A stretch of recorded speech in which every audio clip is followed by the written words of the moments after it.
할렐루야. 오랜만에 뵙습니다.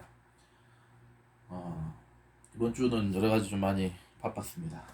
일도 많이 있었고, 또 여러 가지 또 신경 쓸 것도 많이 있어가지고, 또 내일 모레면 또 이제 주님 오신 생일이었죠. 성탄절 또 있고, 또 다음 주면은 이제 또 송구영신 이제 한 해를 보내고 한 해를 맞이하는 시간을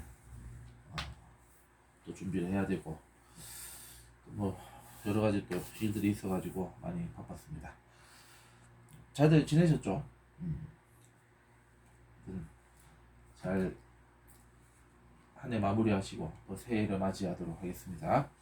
자, 오늘은 이제 19번째 강의입니다. 19번째 강의인데, 자, 오늘부터 우리가 이제 오늘 19강이죠. 그래서 20, 22, 22. 그래서 오늘 강의 포함해서 앞으로 이제 4시간 동안 4번의 강의를 통해서 이제 지혜서를 이제 우리가 분석하고 지혜서 부분을 이제 정리하는 시간을 이제 갖도록 하겠습니다. 그래서 이 강의 교재는 우리가 지금까지 공부했던 교재는 이제 지난 시간으로 마무리를 하겠습니다. 마무리를 하고 오늘부터 이제 이제 잠언서, 전도서, 욥기서, 아가서, 그래서 이 지혜서를 이제 한 권 한 권 이제 우리가 이제 그 내용을 직접 파고 들어서 이제 그 내용을 우리가 다 정리하고 이제 마무리하는 시간을 갖도록 하겠습니다. 그래서 이제 교재는 제가 특별히 좀 준비를 해가지고 이좀 오래된 책인데 이거는 이 조영기 목사님이 쓰신 책이거든요. 조영기 목사님께서 쓰신 책인데 이 하나님의 말씀 제 3권입니다. 그래서 욥기에서 아가서까지를 이제 그 정리를 했거든요. 그래서 요 교재를 가지고 우리가 이제 지혜서 각 권을 우리가 이제 그 정리를 하도록 하겠습니다.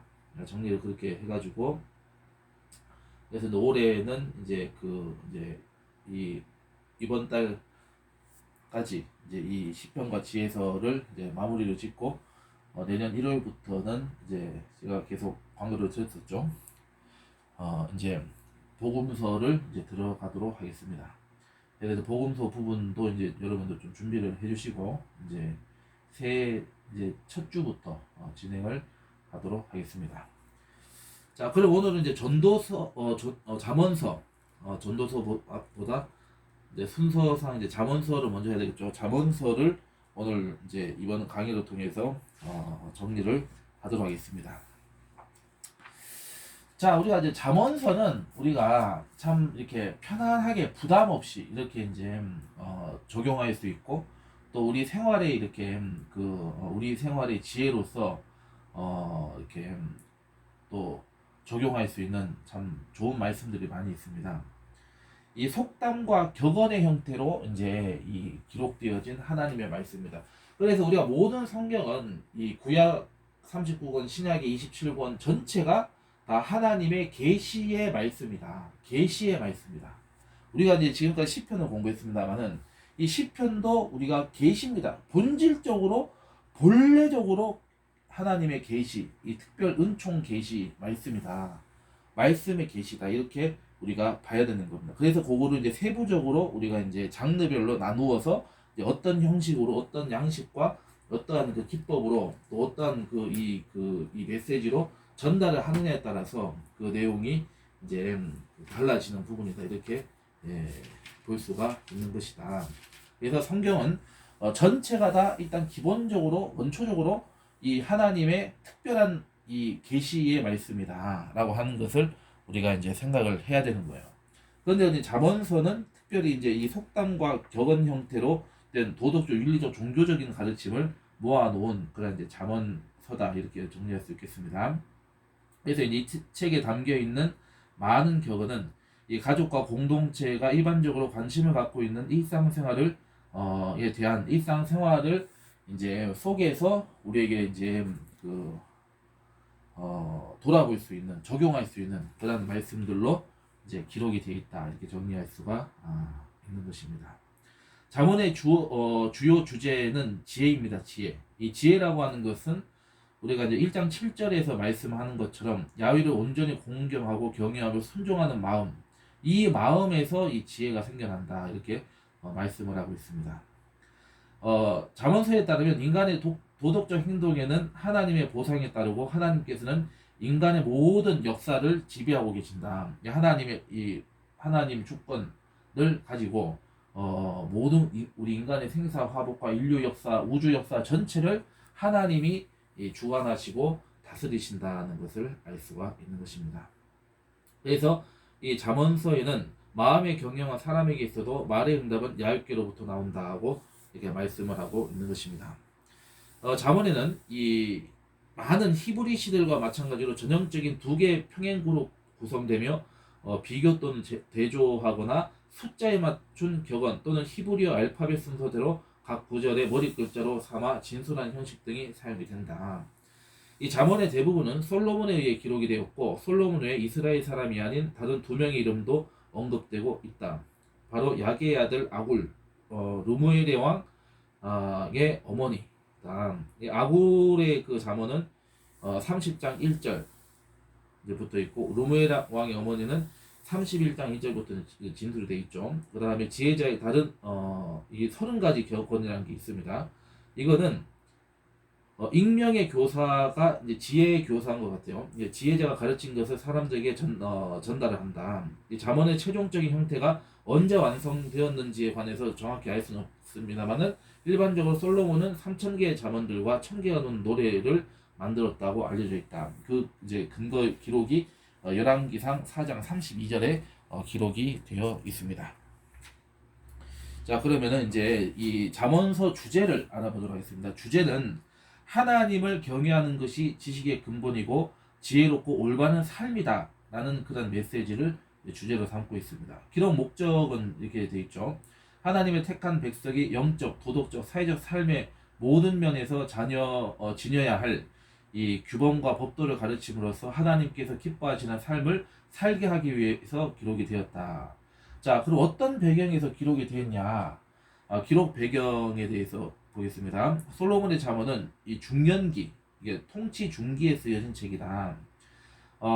이 솔로몬 같은 경우에는 이제 보통 40년을 통치했다고 기록이 되어 있죠. 40년이 보통 20년, 30년 되는 시기쯤에, 그러니까 어느 정도 왕으로서 이제 안정기에 접어들었을 때 이렇게 이제 썼다, 이렇게 이제 보고 있습니다. 자, 이 책에서 솔로몬은 하나님께서 주신 지혜를 기록하고 있는데, 이러한 지혜들은 주로 살아가는 현실에서, 이제 이 세상을 살아가는 현실에서 이러한 일들과 관련되어 있더라. 인생에 있어서 지혜가 중요하지만은 참된 지혜는 야훼 하나님을 경외할 때 얻을 수 있다는 것을 계속하여 진술하고 있다, 이렇게 되어 있습니다. 자, 잠언서의 특징은 한 5가지로 요약을 할 수가 있습니다. 첫 번째, 시가서 중에서도 지혜 문학에 속한다. 이거는 우리가 이제 어네스트 루카스는 이제 지혜서와 시가서를 엄연히 구분을 하고 있죠. 근데 이제 조용기 목사님 같은 경우에는 이제 시가서 안에 지혜서가 포함이 된다, 이렇게 이제 이 견해를 지지하고 있는 분이십니다. 그래서 시가서에서 지혜 문학에 속한다, 이렇게 이제 분류를 하고 있습니다. 두 번째, 하나님의 참 지혜를 가르쳐 줌으로써 이 참된 삶과 성공이 무엇인지를 알게 해준다. 세 번째, 개인과 가정과 사회, 국가 내에서의 생활, 신앙생활 등 삶의 모든 영역에서의 생활 원리와 행동 지침을 제시해 주고 있다. 네 번째, 삶의 지침으로써 본서를 쉽게 기억하고 암기할 수 있도록 간결하고 함축적인 진술들로 이게 모아져 있다, 보시면 되겠습니다. 다섯 번째, 은유와 직유와 같은 비유법, 비교법, 반복법 등 이 문학적 표현 방식이 두드러지게 사용되었다는 것을 우리가 생각을 할 수가 있는 것입니다. 자, 내용 분해로 넘어가겠습니다. 자, 총 31장으로 되어 있고 이 구절은 915절이 되어 있습니다. 915절에 이제 이 구절로 이루어져 있다고 보시겠습니다. 자, 그래서 1장부터 31장 전체는 바로 하나님이 주신 지혜, 그리고 하나님이 주신 지혜를 이제 누리면서 사는 삶, 이제 이 2가지가 핵심적인 메시지다, 나와 있죠. 자, 해서 이제 1장부터 초점을 보면은 1장부터 29장까지는 이 지혜로부터의 가르침, 지혜의 메시지가 기록이 되어 있고, 그 다음에 이제 30장, 31장에는 이 지혜의 비교라고 되어 있어요. 지혜의 비교라는 게 무슨 말이냐면은 이 모든 이 땅에 있는 그러니까 이 지혜들이 있죠. 그러니까 하나님이 주신 지혜만 있는 것이 아니라 세상적인 지혜도 있습니다. 그러면은 하나님이 주신 지혜와 세상의 인간적인 그 지혜는 어떤 차이가 있는지를 이제 우리가 30장과 31장에서 이제 설명을 해주고 있다. 이렇게 보시면 되겠습니다. 자, 소주제를 보면은 1장부터 9장까지는 솔로몬의 첫 번째 잠언입니다. 솔로몬의 첫 번째 잠언. 내용을 요약을 하면은 8가지로 요약을 할 수가 있습니다. 첫 번째 머릿말, 두 번째 젊은이에 대한 충고, 그 다음에 세 번째 지혜를 구하라 이렇게 되어 있고, 네 번째 지혜의 복, 지혜로 통해서 하나님의 복이 주어진다 이렇게 되는 거죠. 다섯 번째 지혜의 전수라고 되어 있는데, 이건 무슨 얘기냐면은 지혜가 하나님으로부터 어떻게 전수가 되느냐, 그리고 그 하나님의 지혜를 어떻게 우리가 누려야 되는지, 누리고 나누어야 되는지를 설명하고 있는 내용이다 이렇게 보시면 되겠습니다. 여섯 번째는 어리석음에 대한 경계. 어리석음, 그러니까 지혜로움과 어리석음이라고 하는 것의 규정을 정확하게 하고 있다. 이건 우리가 이제 그 본문을 보시면 우리가 발견할 수 있을 겁니다. 일곱 번째, 지혜를 예천하는 내용이 있습니다. 이 지혜는 어떤 지혜다? 당연히 하나님이 주신 하나님의 지혜를 예천하겠죠. 여덟 번째는 이 지혜의 초대와 어리석음의 초대. 그러니까 이 두 초대라는 것은 뭔 얘기냐면은 양쪽이 초대하고 있다, 쉽게 얘기해서. 양쪽이 초대. 그럼 어느 초대에 이제 응할 것이냐? 이거를 이제 질문을 하는 거죠. 묻는 거죠. 이렇게 보시면 되겠죠. 자, 그 다음에 두 번째 소주제는 이 10장 1절부터 22장 16절의 내용입니다. 10장 1절부터 22장 16절의 내용이고, 이것은 솔로몬의 두 번째 잠언입니다. 두 번째 잠언. 두 가지 내용입니다. 첫 번째는 선하게 되죠. 두 번째, 생활에 관한 교훈이 기록이 되어 있다. 그 다음에 22장 17절부터 24장까지가 세 번째 소주제이고, 지혜자의 잠언, 지혜자의 잠언이라고 이렇게 보고 있습니다. 지혜자의 잠언. 여기는 6가지의 내용이 되어 있습니다. 첫 번째는 지혜 있는 자의 말씀, 두 번째 탐욕을 버려라, 세 번째 진리를 사고서 팔지 말라, 네 번째 지혜와 미련, 다섯 번째 악인의 멸망과 의인의 형통을 얘기하고 있습니다. 그 다음 여섯 번째는 부록이라고 되어 있는데, 이거는 이제 쉽게 얘기해서 이제 그게 이제 세부적인 어떤 그런 이제 그런 구체적인 또 여러 가지 이제 그런 이제 잠언들이 기록이 되어 있다 이렇게 보시면 될 것 같아요. 네 번째 소주제는 세 번째 솔로몬의 세 번째 잠언이고 25장에서 29장에 걸쳐서 이제 되어 있습니다. 여기는 5가지 이제 내용으로 요약을 할 수가 있겠습니다. 첫 번째, 대인 관계에서의 잠언, 대인 관계의 잠언이 기록이 되어 있고, 두 번째는 미련한 자, 게으른 자, 다투는 자. 이제 이것은 하나님의 지혜를 이제 거절하는 자, 하나님의 지혜가 없는 자에게서 나타나는 그런 이제 군상들, 이제 케이스다 이렇게 보시면 되겠죠. 그 다음에 세 번째는 생활에 관한 처신. 어떻게 하면 우리가 처세를 잘할 것이냐. 사실 처세술에 대한 그런 이 부분도 나와 있습니다. 이 처세술을 사실 보면은 우리가 지금도 이 시대에도 굉장히 중요한 어떤 처세의 그런 이 지혜가 우리에게 주어지고 있다. 이렇게 보고 있습니다. 그러니까 이 잠언서대로 우리가 살다 보면, 처신하다 보면 절대로 화를 당할 일이 없을 것이다. 이렇게 이제 볼 수 있겠죠. 그 다음에 네 번째는 이제 의인과 악인에 대해서 이제 대조하고 있고, 그 다음에 다섯 번째 의로운 다스림, 바로 하나님의 통치. 우리가 하나님의 지혜를 통해서 우리가 하나님의 지혜를 그냥 누리고 사는 것이 아니라 우리가 하나님의 지혜를 통해서 하나님의 말씀이 어떻게 이루어지고 있는지, 하나님의 다스림이 어떻게 이루어지는지도 우리가 이제 생각을 할 수가 있어야 된다 이 얘기입니다. 자, 그 다음에 다섯 번째 소주제는 아굴과 루무엘의 잠언이라고 되어 있습니다. 30장, 31장. 그래서 아굴의 잠언, 루무엘의 잠언. 그래서 전체 신학적인 메시지는 야훼를 경외하는 사상, 야훼를 경외하자 이렇게 볼 수가 있는 것입니다. 자, 그러면 이제 3장부터가 아니죠. 자, 이제 1장부터 31장은 이제 지혜로운 삶입니다. 내용 연구로 들어가는 겁니다. 지혜로운 삶. 이제 솔로몬의 첫 번째 잠언 부분들, 이제 하나님을 경외하는 지혜의 탁월성을 강론하면서 솔로몬은 젊은이들에게 지혜의 길을 따를 것을 권고한다 이렇게 되어 있습니다.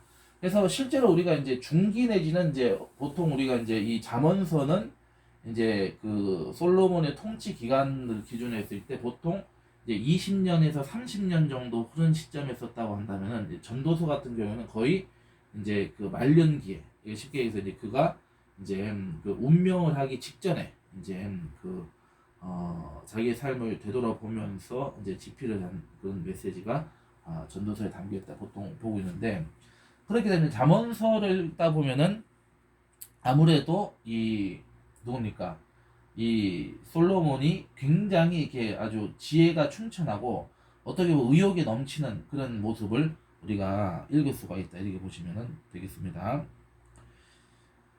자, 그래서 이제 1장 1절로 6절이 1장 1절로 6절이 머릿말 부분입니다. 머릿말.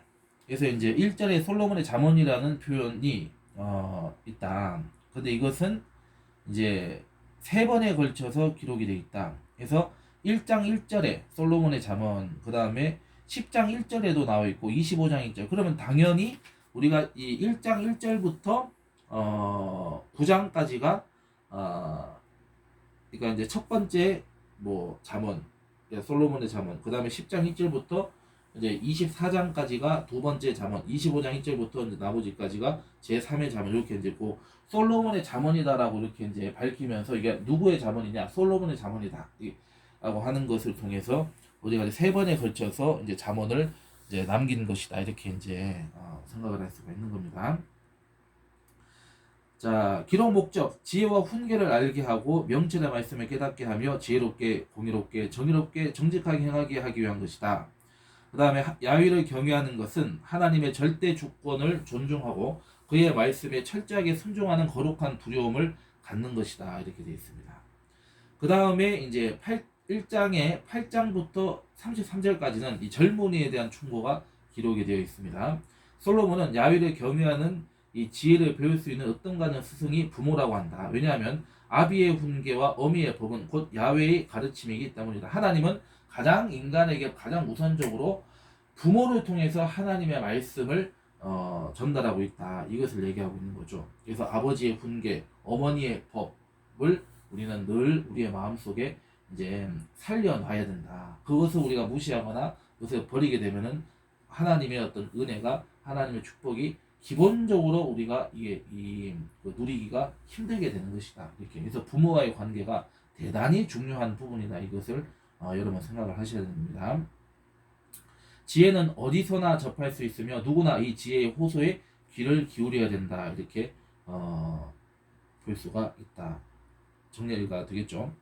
자, 2장으로 넘어가면은 이제 지혜를 구해라. 이제 지혜를 하나님이 주신 지혜를 우리가 하나님께 늘 구하는 자가 되어야 된다. 이렇게 그래서 지혜를 구하는 태도를 이제 설명하고 있죠. 지혜는 간절히 사모하는 마음으로 하나님께 기도하고 구할 때 하나님이 주신다. 그러면 지혜를 구했을 때 그 삶의 결과가 어떻게 되어 있냐? 진실로 지혜를 구하면은 야훼 경외하기를 깨달으며 하나님을 알게 된다. 이렇게 요약을 할 수가 있겠죠. 그래서 1절로 4절이 지혜를 구하는 태도고 그 다음에 5절부터 22절까지 이게 결과에 대해서 얘기를 하고 있는 것이다. 정리하면 되겠죠. 자, 그 다음에 3장으로 넘어가서 3장. 자, 3장에서는 지혜의 복에 대해서 얘기하고 있습니다. 지혜의 복. 그러니까 지혜를 얻고 이를 따라 행하는 자는 장수와 평강이 있고 부귀와 귀중히 여김을 받게 될 것이고 하나님의 지도를 받게 될 것이고 건강과 재물과 생명 등의 복을 받게 된다. 반면에 미련한 자는 저주를 받게 된다. 그 저주는 지금 이 언급된 걸 반대죠. 이제 단명하게 될 것이고 항상 불안과 어떤 싸움과 문제가 생기게 될 것이고 화가 임하게 될 것이고 이제 가난하게 될 것이고 그 다음에 천인대를 받게 될 것이다. 그다음 하나님의 지도를 받지 못하게 될 것이고 병을 얻게 될 것이고 그 다음에 재물을 얻지 못하게 되고 죽음을 얻게 될 것이다. 그러니까 하나님을 거절하는 거죠. 하나님을 하나님 지혜를 거절한다는 것은 기본적으로 뭘 얘기하냐? 하나님을 거절하는 것이다. 물론 하나님이 지혜다 이렇게 우리가 등가적으로 해석을 하면 안 되죠. 그렇지만은 하나님은 하나님이고 지혜는 지혜지만은 그러나 그 지혜는 야훼께로부터 나오는 야훼가 하나님의 백성들을 이제 지켜주시고 믿음을 이제 갖게 하기 위한, 이제 성숙하기 위한 하나님의 말씀에 이제 바로 설 수 있도록, 하나님의 바로 설 수 있도록 인도하는 그런 내비게이션의 역할을 하는 것이 지혜이기 때문에, 이 지혜를 거절하는 것은 결국은 하나님과의 관계에서 여러 가지 문제를 일으킬 수밖에 없다, 이렇게 해석을 할 수가 있는 거죠. 자, 그 다음에 이제 4장으로 넘어가면, 4장에서는 지혜의 전수를 이제 해주고 있다. 지혜를 지금 이제 전수해주고 있는 거죠. 자, 첫 번째가 1장 1 이제 4장 1절로 13절입니다. 자, 지혜를 얻어라. 하나님의 지혜는 우리에게 생명이 되고 우리를 보호해주며 우리를 영화롭게 해준다. 그 다음에 14절로 19절에 보시면은 악한 자를 피해라. 절대로 악한 자와 함께하면 안 된다. 이게 하나님의 지혜의 중요한 메시지 중에 하나입니다. 우리 악한 자랑 같이 있으면 어떻게 됩니다? 결국은 그 악에 오염되게 돼 있고, 그 악원에서 내가 피해를 받게 되고 잘못되게 돼 있다, 얘기죠. 자, 지혜로운 길과 악한 길이 대조적으로 묘사되어 있다. 의인의 길은 이 돋는 햇살같이 크게 빛나지만은 악인의 길은 어둠과 같다, 이렇게 얘기하고 있습니다. 자, 잠깐만요.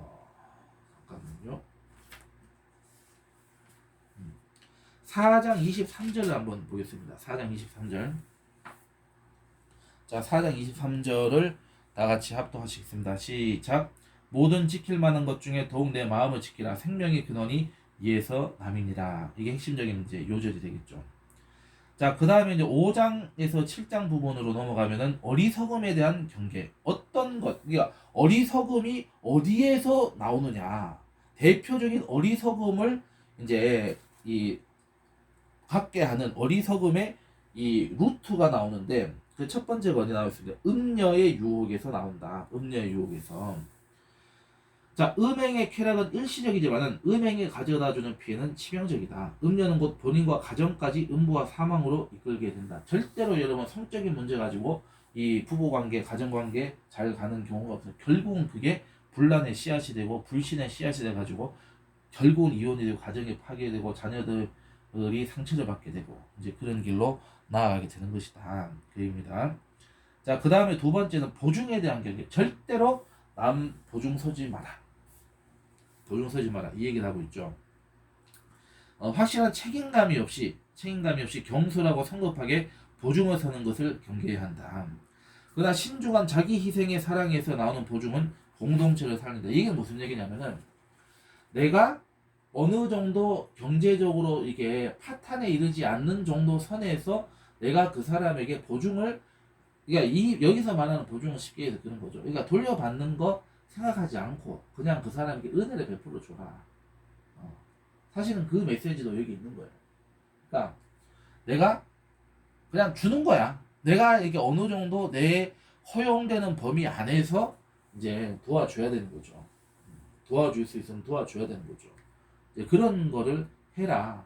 그러니까 공동체를 살리는 보증이라고 하는 것은 이제 때로는 이제 필요하다. 또 하나님께서 그거를 이제 원하실 때도 있을 수 있다. 그때는 우리가 이제 그 청지기의 심정에서 우리가 하나님의 어떤 그런 그 이 은혜를 베푸는 자로서 이제 이렇게 해야 될 때는 또 해야 되는 경우가 아닌 보증들은 절대로 안 된다, 이 얘기가 된 거죠. 자, 그 다음에 세 번째가 이 게으름에 대한 경계를 하고 있습니다. 게으름. 자, 게으른 자는 인생의 장래를 예비하지 않는 자다. 그는 바깥 어두운 데로 쫓겨나 슬피 울며 이를 갈미 있을 것이다. 하나님으로부터 이제 자기 어떤 사명을 태만히 한다든지 충성스럽게 하지 못한다든지 뭔가 게으르게 한다든지 하나님의 뜻과 어긋나게 한다면 반드시 그거는 하나님으로부터 이제 책임을 추궁당할 수밖에 없게 된다. 책임 추궁에 당한다는 것은 그 안에 회개를 하지 않았다는 얘기가 되는 거죠. 그럼 어떻게 되겠어? 쫓겨나고 이를 갈고 이제 지옥으로 갈 수밖에 없는 그런 상황이 되는 겁니다. 자, 그 다음에 네 번째는 이 하나님께서 미워하시는 그 악행을 하는 것이 어리석음이다. 어리석음을 또 받게 된다, 이 얘기입니다. 자, 악을 행하는 자는 재앙을 면하지 못한다, 이렇게 되어 있습니다. 자, 여기서 보면은 6장 17절부터 이 19절까지는 구체적으로 이제 그 악의 내용이 나와 있습니다. 7가지로 그 악이 요약이 되어 있습니다. 첫 번째가 뭐라고 되어 있습니까? 첫 번째는 교만한 눈이라고 되어 있습니다. 교만한 눈. 자, 교만은 모든 죄의 근본으로 하나님께 불순종하게 만든다. 하나님은 교만한 자를 반드시 심판하신다. 절대로 남을 나보다 천대하거나 비천하게 여기는 거 하나님 절대로 기뻐하지 않습니다. 하나님은 악한 자가 망하더라도 그 망함을 기뻐하는 것 하나님께서 심판하십니다. 왜? 그 자도 결국 구원의 대상자일 수 있고 그 자도 그 하나님의 피조물이고 하나님의 인류이고 하나님의 자녀란 말이에요. 사실은 하나님의 자녀만 하나님의 자녀가 사실 아니거든요. 그렇기 때문에 그 악한 자가 결국은 하나님께 나오지 않고 결국은 지옥으로 간다는 것은 하나님으로서 얼마나 그게 고통이고 비극이 되겠어. 하나님의 비극이 되는 거죠, 사실은. 그러면 우리가 하나님의 마음을 우리가 해야 되는 입장이라고 한다면 어떻게 되겠어요? 우리도 그 슬퍼해주고 눈물을 흘리고 뭐 장례까지 무슨 뭐 치러주는 것도 뭐 좋은 방법이 될 수 있겠죠. 그렇게 하지 않는다 하더라도 막 기뻐가지고 무슨 뭐 여행을 간다든지 기뻐서 여행을 간다든지 뭐 파티를 한다든지 무슨 뭐 회식을 한다든지 기뻐서 하나님께 감사기도를 하는데 이거는 하나님 앞에 회개해야 될 죄입니다. 그 죄도 회개하지 않으면 그 심판을 받아요. 자, 슬퍼하라. 악인의 멸망을 슬퍼하고 의인의 승리와 성공을 함께 기뻐하는 의인의 고통에 함께 눈물 짓고 아파하는 그런 우리가 돼야 되는 거지. 그냥 잘됐다고 해서 뭐 어느 전직 대통령이 이제 그 구치소에 있는 깜방 가는데 그 집 앞에서 체포되는 그 길을 이제 그 지켜보면서 아주 기뻐하고 이제 그런 기뻐하는 그런 축하 방송을 하는 어떤 그런 사람들이 있더라고요. 근데 그 사람도 참 어리석은 사람들이죠. 물론 그 하나님 믿는 사람 아니죠. 그렇지만 하나님 안 믿는다고 해서 그렇게 공개적으로 그 전직 대통령이 지금 고통받고 지금 죗값을 치르고 있는 그런 상황에서 자기네들 그렇게 기뻐서 방송하는 것 하나님이 그 가만히 내두시겠습니까? 반드시 하나님이 때 그 사람들 심판하실 겁니다. 심판하시고 그 사람들은 회개하지 않으면 그 멸망길로 가게 될 거예요. 누구라고 얘기하지 않을 거예요. 예. 그 인생이 불쌍해서 내가 참 그 기억이 있습니다. 안 됩니다. 그거는. 세상 사람도 하나님이 심판을 그는 스스로 취하는 거예요. 그런데 하나님의 백성들이 어떻게 그렇게 할 수가 있어요? 있을 수 없는 일입니다. 그래서 악인의 멸망, 악인의 심판을 기뻐하는 사람들은 그런 기본적으로 그 사람들은 이 영적으로 문제 있는 사람들이고 그런 사람들은 이제 하나님 앞에 회개해야 될 사람들이다 이렇게 봐야 되는 거죠. 하나님 기뻐하지 않습니다. 그다음에 자, 그 다음에 두 번째 악의 내용은 뭐라고 되어 있습니까? 거짓된 혀라고 얘기했어요. 거짓된 혀. 하나님은 진리이심으로 거짓을 미워하신다. 거짓은 마귀에게서부터 시작이 되었다. 세 번째, 무죄한 자의 피를 흘리는 손. 그러니까 죄 없는 사람을 때리거나 도둑질하거나 죽이는 게 되는 거죠. 이것은 위에 언급한 죄의 발전된 형태이고 가인은 마귀에게 속하여서 아우를 살인하는 죄를 지었던 것과 같은 케이스. 사람을 해하는 것 이런 거 당연히 하나님이 그냥 안 놔두시겠죠. 자, 그 다음에 네 번째, 악한 계교를 꿰어야 하는 꿰는 마음. 하나님은 마음의 은밀한 것을 감찰하신다. 마음은 죄가 배태되는 곳이다. 죄가 시작되는 곳이다. 그 얘기죠. 그 다음에 다섯 번째, 빨리 악으로 달려가는 발. 그러니까 유혹에 이끌려가지고 돈에 대한 유혹, 권력에 대한 유혹, 이 본능에 대한 유혹 등등 이제 그런 유혹에서 빨리 달려가는 이런 거가 절대로 안 된다. 이제 그런 얘기를 하는 거죠. 마음에서 시작된 죄악이 실행되는 것을 뜻한다. 이렇게 정리할 수 있겠죠. 그러니까 여섯 번째, 거짓말이죠. 거짓을 말하는 망령된 증인. 자, 7가지의 죄 가운데 거짓에 속하는 것이 2가지다. 거짓에 속하는 게 뭐죠? 거짓된 혀와 지금 거짓된 증인 이 2가지가 되겠죠. 자, 이것은 하나님께서 거짓을 미워하시되 곱절로 미워하심을 보여준다. 거짓말하는 거 계속 회개하지 않고 거짓말 끊지 않으면은 하나님께 돌아키지 않으면 이제 그 갑절로 거짓의 죄는 미워하신다. 그렇게 말씀하고 있죠. 자, 그 다음에 7번째, 형제 사이를 이간하는 자가 나와 있습니다. 마귀는 분리시키는 자다.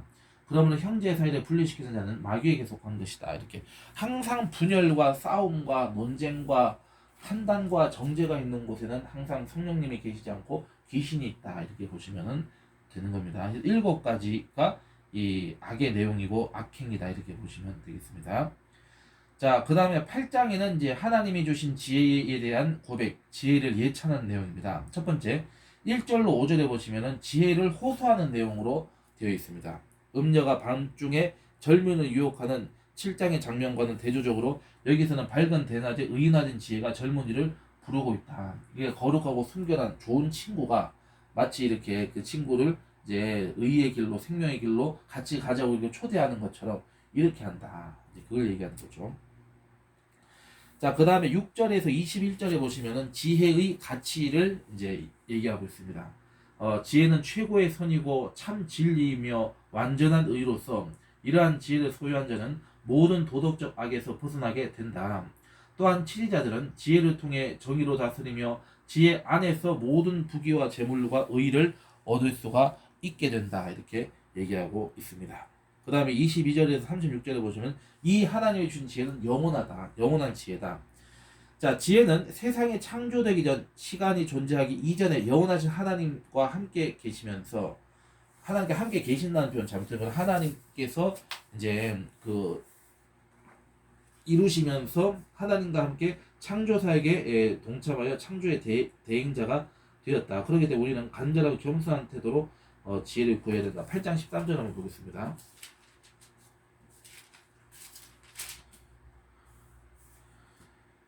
자, 8장 13절 다 같이 합독하시겠습니다. 시작. 야위를 경외하는 것은 악을 미워하는 것이라. 나는 교만과 거만과 악한 행실과 패역한 입을 미워하느니라. 이렇게 얘기하고 있습니다. 자, 그 다음에 넘어가서 자, 9장. 자, 9장에는 이 지혜의 초대, 지혜와 초대와 어리석음의 초대를 얘기하고 있다. 여기서 지혜와 어리석음이 의인화되어 가지고 각각 우리를 초대하는 모습이 대비되어 있다. 지혜의 초대, 어리석음 초대, 의인화의 대상은 이제 이 지혜는 이제 어떤 이제 사람으로 이제 의인화되어 있냐면 덕 있는 주부, 덕 있는 주부. 그 다음에 어리석음은 미련한 여인으로 이렇게 묘사가 되어 있다. 초대 장소는 7 기둥으로 다듬은 집에 초대를 하고, 그 다음에 이제 어리석음은 이 성읍 높은 곳에 있는 자리. 근데 성읍 높은 곳에 있는 건 이거는 지금 어떤 사건하고 연결되는지 여러분 아시겠습니까? 예수님께서 40일 동안 성령님에게 이끌려가지고 광야에서 이 금식하고 기도하실 때 이 마귀가 이 성전 꼭대기에서 이제 그 얘기를 하는 거죠. 한번 찾아볼까요?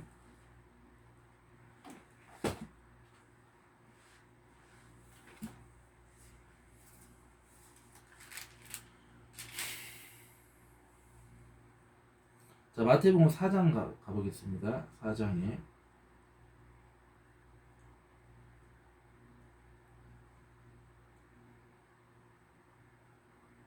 자, 8절로 11절을 우리 다 같이 합독하시겠습니다. 시작. 마귀가 또 그를 데리고 지극히 높은 산으로 가서 천하 만국과 그 영광을 보여 이르되 만일 내게 엎드려 경배하면 이 모든 것을 내게 주리라. 이에 예수께서 말씀하시되 사탄아 물러가라. 기록되었을 때 주 너희 하나님께 경배하고 다만 그를 섬기라 하였느니라. 이에 마귀는 예수를 떠나고 천사들이 나와서 수종드니라. 이렇게 되어 있습니다. 누가복음 4장도 한번 가보겠습니다. 누가복음 4장.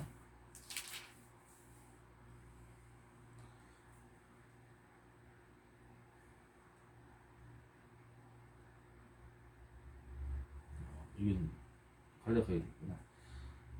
마가복음 1장을 한번 가보겠습니다. 마가복음 1장.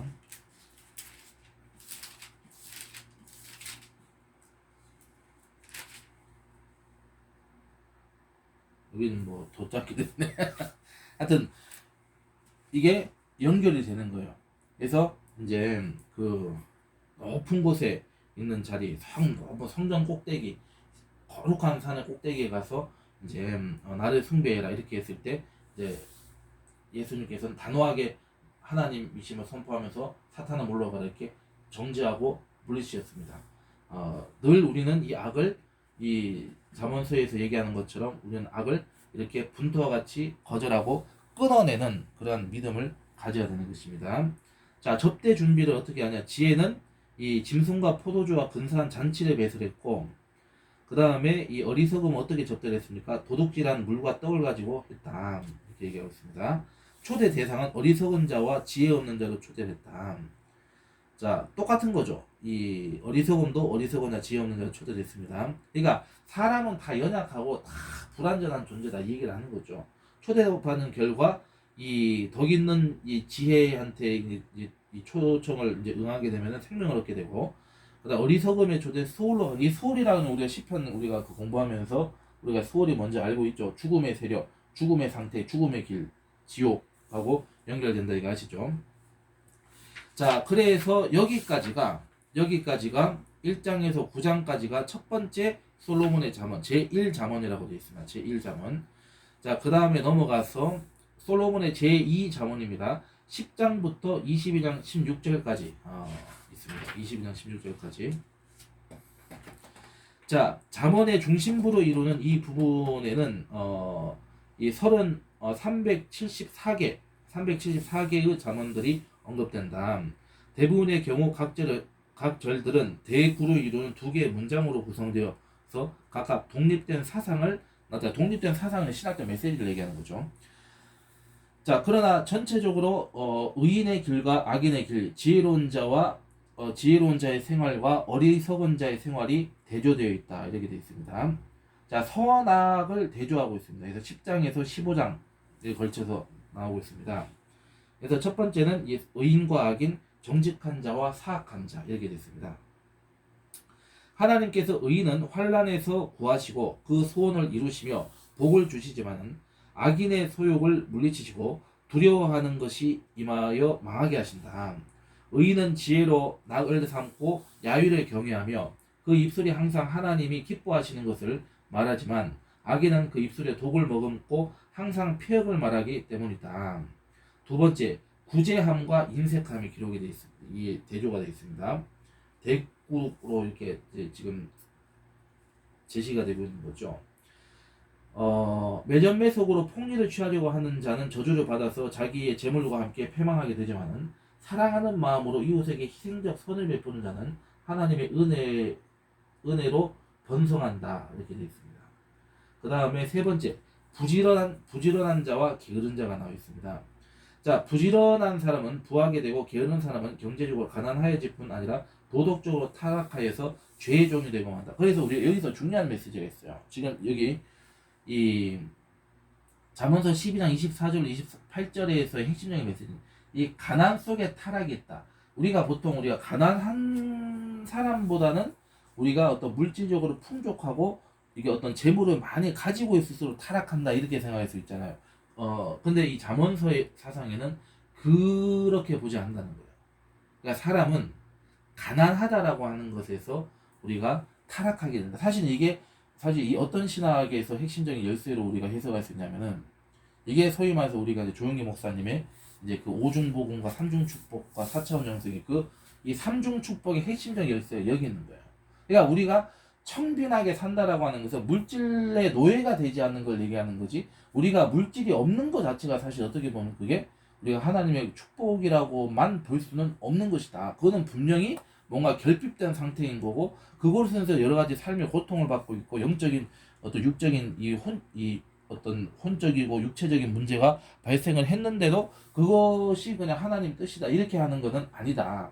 여기에서 지금 이 잠언서 사상에서 사실 이게 지금 나오고 있다, 이렇게 연결되어 있다, 이렇게 우리가 하나의 근거를 우리가 발견할 수가 있게 되는 겁니다. 그래서 이 게으른 자, 근데 그 핵심적인 동기가 뭐냐? 그 가난의 동기가 게으름에서 비롯된 가난인 경우에는 이거는 100% 이제 타락하게 됐고, 이게 문제가 생긴다. 만약에 성실하게 일을 했는데도 뭔가 이게 풍족하지 않는 케이스를 한다면 그건 또 우리가 이 경우와도 또 다른 거죠. 우리 가난이라고 해서 다 타락하는 건 아니다.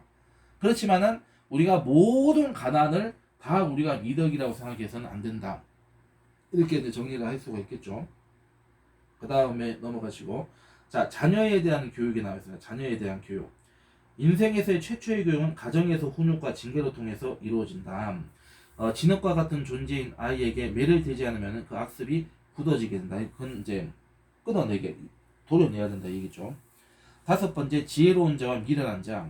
자, 지혜로운 자는 말하고 침묵할 때, 그리고 행동하고 삼가야 할 때를 알아서 죄를 짓지 않는다. 그러나 미련한 자는 입술을 가벼이 사용하며 하나님을 두려워하지 않고 수시로 죄를 짓는다라고 하는 거, 이거 알 수가 있어야 되는 겁니다. 여섯 번째, 마음의 즐거움과 근심이 있습니다.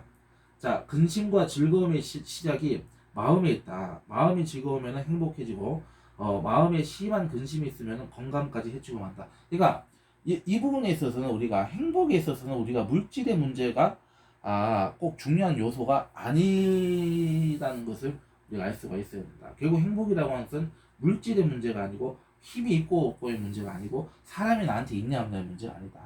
행복이라고 하는 것은 내 마음의 상태, 내 마음의 결단에 달려있다. 이렇게 우리가 정리를 할 수가 있는 것입니다. 자, 그 다음에 16장에서 22장 16절까지는 이 생활에 관한 교훈을 이제 구체적으로 이제 하고 있다. 얘는 프랙티컬한 교훈을 주고 있죠. 그래서 7가지 교훈을 주고 있습니다. 첫 번째는 하나님의 섭리가 있다는 것을 분명하게 이제 가르쳐 주고 있습니다. 자, 사람이 자기의 길을 계획할지라도 그것을 이루시는 분은 하나님이시다 라고 하는 사실을 알 수가 있고, 자, 그 다음에 화목과 사랑을 강조하고 있다. 하나님을 진정으로 섬기는 태도는 제사를 드리면서 서로 다투는 것이 아니라 야훼를 경외함으로 서로 화목하는 것이다. 이걸 얘기하고 있다는 것이죠. 그 다음에 세 번째, 지혜로운 말과 어리석은 말이 이제 있다. 자, 지혜로운 자, 미련한 자는 입술의 말로 구분할 수가 있다. 미련한 자는 첫 번째, 교만하며 자기 주장만 내세우고, 두 번째, 남의 말을 하며 서로 이간시키다가 결국 이제 욕을 당하게 된다. 이제 수치와 모욕을 당하게 되는 거죠. 이렇게 이제 보시면 되겠습니다. 자, 그 다음에 네 번째는 이 성령님의 인격적 열매를 우리는 늘 이제 통해서 살아가야 된다. 인내, 우리가 그 갈라디아서 5장에 그 기록이 되어 있죠. 그 성령의 9가지 열매, 같은 겁니다. 지금 이거 연결되어 있는 같은 말씀이라는 거 아시겠죠? 인내, 자비와 양선 등의 인격적 열매를 맺는 것은 결국 하나님께 우리의 열매를 보여드리는 것이다. 자, 갈라디아서 한번 가보겠습니다. 갈라디아서 5장.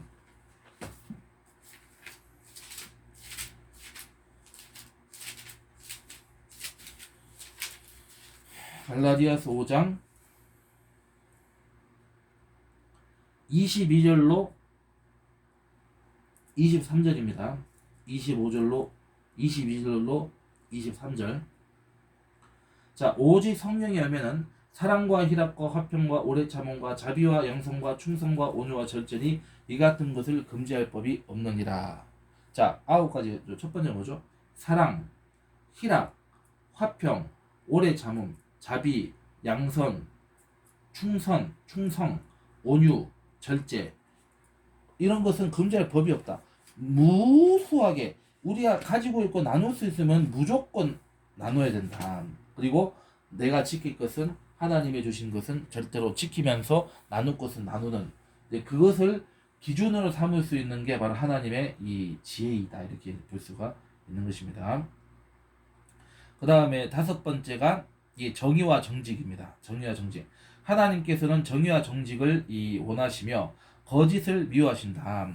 이 상거리에 있어서 사람은 속일 수 있어도 은밀한 것을 보시는 하나님은 속일 수 없다. 그러므로 심판날 하나님 앞에 바로 서기 위해 악을 버리고 선을 행하기에 힘써야 한다. 이렇게 말씀을 할 수가 있는 것입니다.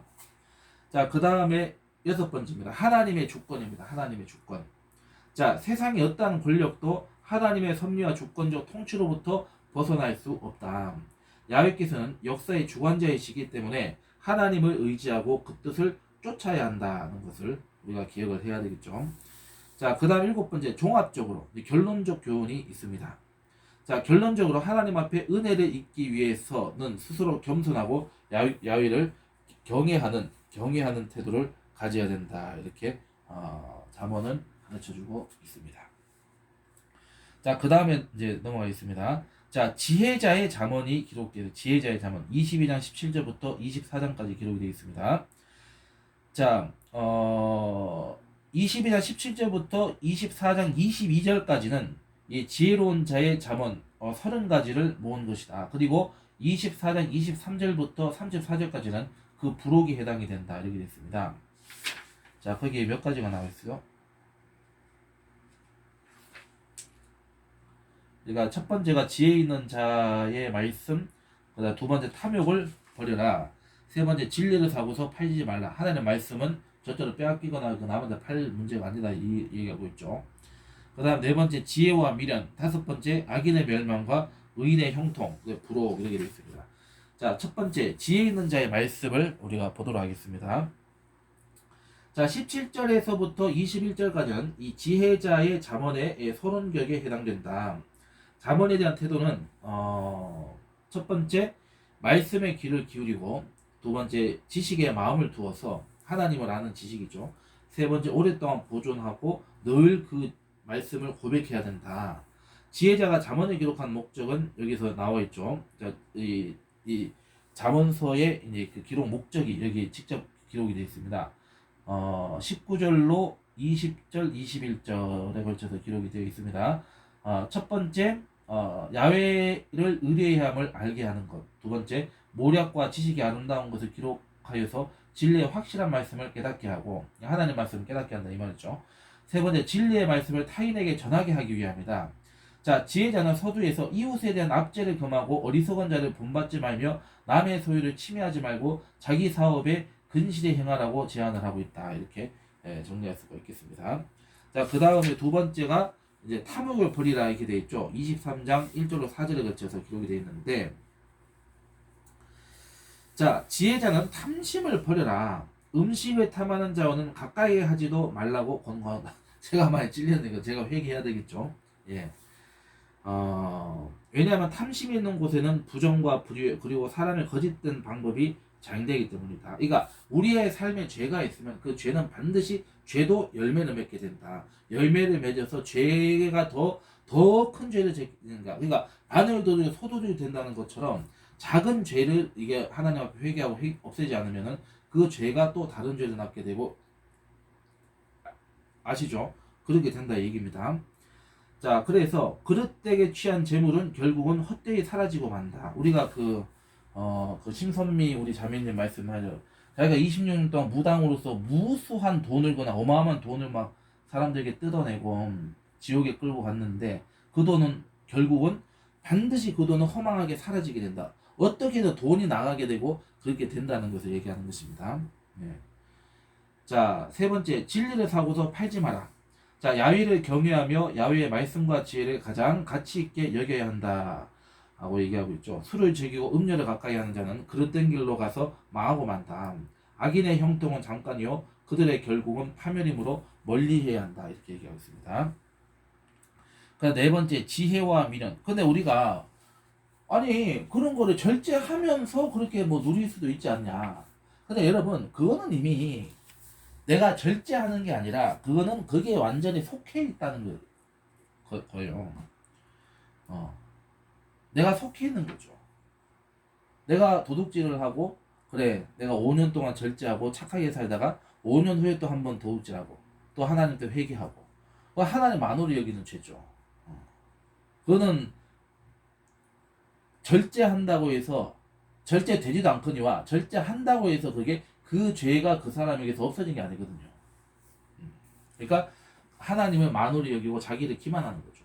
그런 사람들은 이제 그 하나님의 심판을 받게 돼 있죠. 그렇게 하면 안 된다는 겁니다. 자, 그다음 네 번째, 지혜와 미련입니다. 지혜와 미련. 자, 지혜와 명철, 즉 하나님의 말씀을 가진 자는 인생에서 성공을 하지만은 약한 자, 가난한 자를 부당한 압제에서 건져주지 않는 자는 결국 그 행위대로 보응을 받는다. 하나님께서 반드시 갚아주신다 얘기입니다. 자, 지금 뭐 우리가 정치권에서 여러 가지 지금 문제들이 있고 지금 뭐 다 있죠. 그거 다 하나님의 때에 하나님이 다 이 땅에서 이 땅에서 면제가 되는 듯 하죠. 그렇지만 그거는 결국은 그 사람들은 다 지옥으로 가게 될 겁니다. 다 하나님이 심판하십니다. 너무 우리가 그 복수심에 불타 있을 필요가 없어요. 다 때가 되면은 그들의 보응을 우리가 다 보게 될 것입니다. 예. 조금만 기다려 주세요. 예. 자, 그 다음에 다섯 번째, 악인의 멸망과 의인의 형통이 결국은 될 수밖에 없다.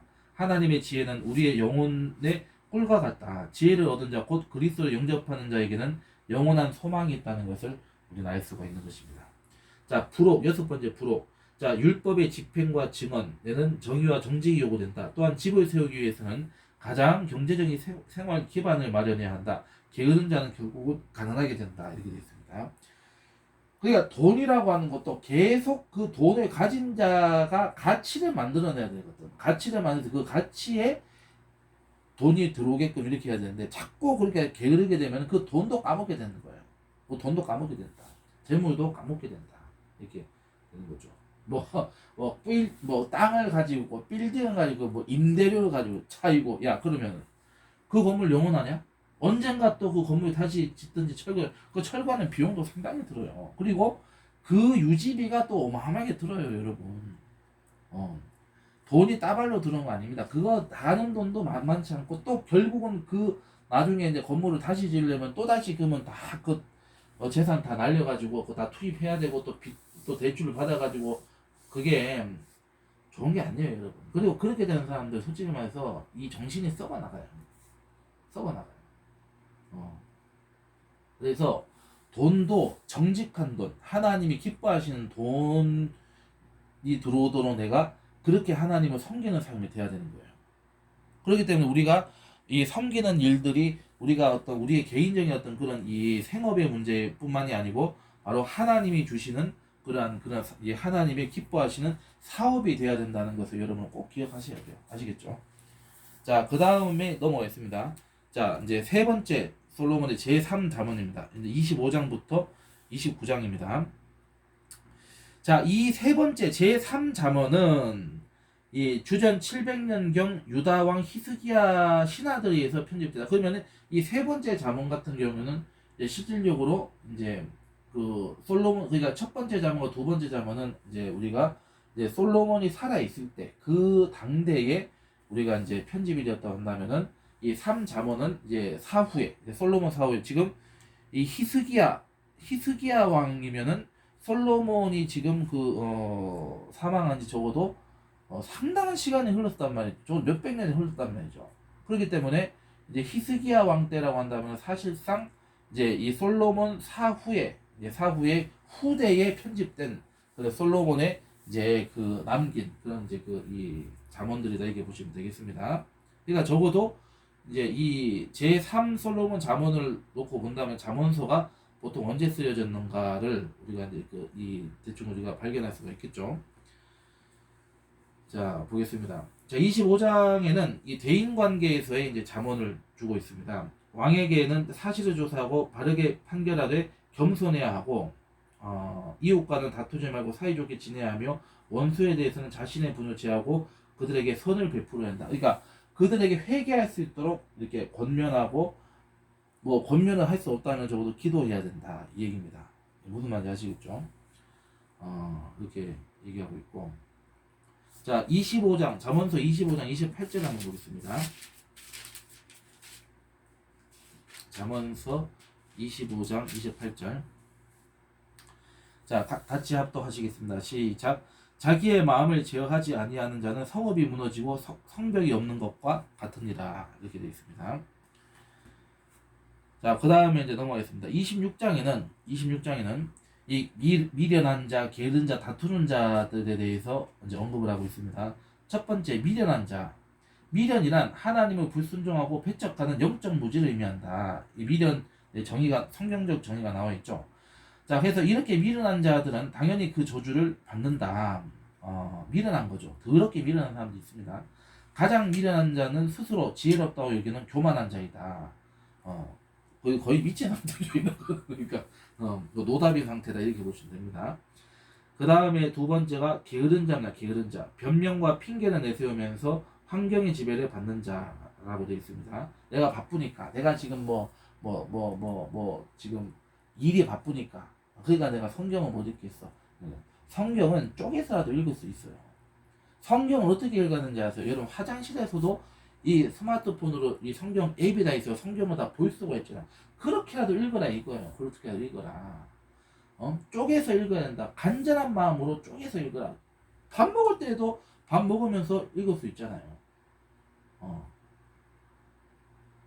솔직히 말해서 성경 읽지 못한다라는 것은 사실은 어떻게 보면은 물론 이제 뭐 일에 집중을 해야 되고 또 이렇게 또 그런 이제 상황에 계신 분들도 있겠죠. 그리고 뭐 택배 하시는 분들 같은 경우는 또 어떻게 그걸 하겠어요. 그렇지만은 내가 할 수 있는 것 최소한도로 하라 이거예요. 그렇게 해야 된다는 거예요. 기도도 마찬가지입니다, 여러분.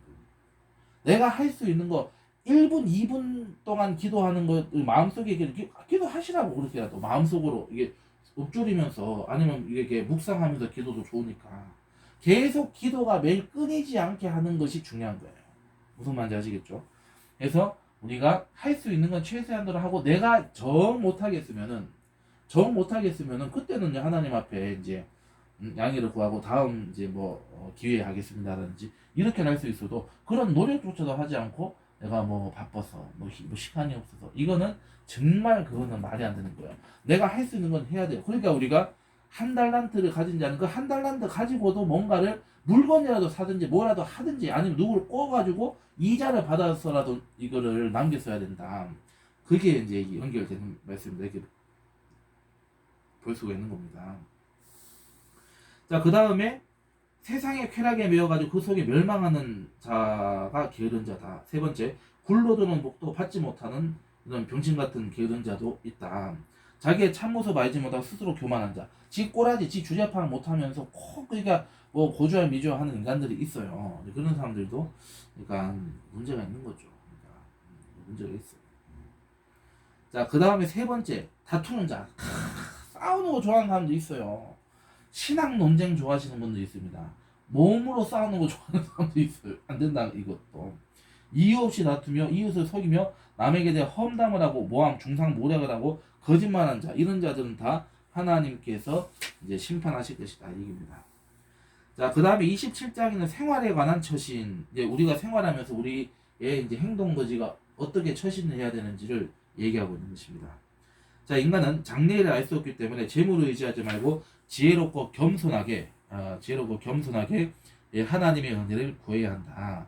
지혜로운 자는 아첨하는 자보다 친구의 책망을 받아들이며 이들은 이 칭찬을 들을 때에도 교만하거나 자고하지 않는다. 또한 이 부귀와 영화는 잠깐 있다가 사라지므로 항상 일하는 데 힘써야 한다. 이렇게 권면하고 있습니다. 28장에는 이제 의인과 악인에 대해서 다시금 강조하고 있습니다. 자, 28장은 이 의인과 악인, 이 부자와 가난한 자, 이 정직과 거짓 등이 서로 반어적으로 대꾸를 이루고 있다. 악인은 근본적으로 하나님의 말씀을 버리고 하나님을 찾지도 경외하지도 않는다. 그 결과 악인들은 불의와 압제와 거짓을 일삼고 가증한 기도를 하면서도 죄책감을 느끼지 않으며 스스로 재앙과 멸망을 자초한다. 반면에 지혜로운 자들은 야훼를 경외하고 의지하며 하나님의 말씀에 귀를 기울인다. 이들에게는 구원과 부요와 형통이 예비되어 있다. 이렇게 이제 의인과 악인에 대해서 얘기하고 있습니다. 그러니까 의인이 지혜로운 자, 악인이 아까 얘기했던 미련하고 게으르고 악한 자, 그러니까 거짓부렁하는 자 이런 이제 그 포함이 되는 거죠. 자, 그 다음에 이제 29장에서는 의로운 다스림을 얘기했다. 하나님의 다스림을 얘기하는 겁니다. 첫 번째 의로운 통치, 두 번째 의로운 교육, 세 번째 야훼를 의지해야 된다. 이 세 가지가 이제 이 의로운 다스림을 통해서 하나님이 주신다 이렇게 볼 수 있습니다. 자, 그러면 이제 29장 1절로 14절에는 이 의로운 통치에 대해서 말씀을 하고 있습니다. 자, 사회적 의와 안정은 경제적인 정의와 관련되며 이는 결국 도덕성의 그 뿌리를 두고 있다. 경제적 부정과 불의를 해결해야 나라가 든든하고 왕위가 견고하게 된다.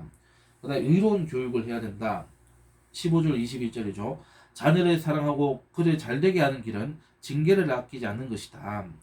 자녀를 훌륭하게 교육시키는 길은 하나님의 말씀으로 꿈을 심어주는 것이다. 이렇게 정리할 수가 있겠습니다. 세 번째, 야훼를 의지해야 된다. 22절 27절이죠. 자, 마음의 겸손은 이 영예를 가져다 준다. 진정으로 겸손한 사람은 야훼 하나님을 두려워하고 그분의 능력에 의지하는 자다. 이렇게 우리가 정리할 수가 있겠습니다. 자, 그 다음에 이제 다섯 번째입니다. 다섯 번째 내용. 이 30장, 31장. 이 아굴의 잠언, 루무엘의 잠언이 기록되어 있습니다. 이건 이제 솔로몬의 잠언에 첨가가 된 것이죠. 이 30장이 나굴의 잠언입니다. 요약을 하면은 이 인간은 하나님을 알 수 없는 존재이기 때문에 오직 순전히 하나님의 말씀을 의지할 수밖에 없다.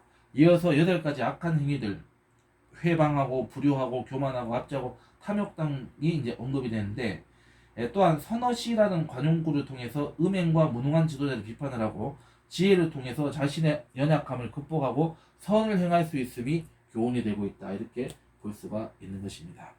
그 다음에 31장은 루무엘의 잠언이죠. 자, 2가지입니다. 핵심적인 루무엘 왕이 훈계했던 잠언이 있습니다. 3가지입니다. 여자를 가까이 하지 말고 소를 가까이 하지 말아라. 그 다음에 공의로 재판해라. 이게 이제 그 첫 번째 잠언이고, 2번째 잠언은 메시지는 현숙한 아내는 충성스럽고 부지런하고 스스로와 남편을 존귀하게 하고 자비롭고 야훼 하나님을 경외한다. 그러니까 여인들, 이 부인, 어머니, 딸의 역할이 이렇게 중요하다. 이렇게 정리를 할 수가 있는 것입니다.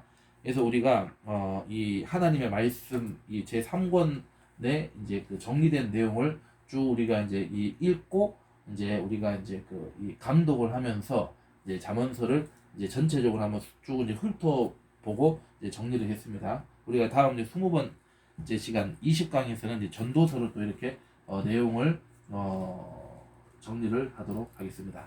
자, 수고 많이 하셨습니다. 감사합니다.